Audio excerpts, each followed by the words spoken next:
Alright, so I've got some regular pancake mix. Got a couple different pans going because I'm bulk cooking for the freezer. I'm just going to show you an easy way to use up leftover Halloween candy.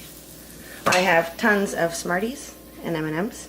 I'm just going to grab a pack of Smarties, dump it in my hand. Try not to get them in the pan. Now we're just going to put them onto the pancakes and let them melt while the pancakes are cooking.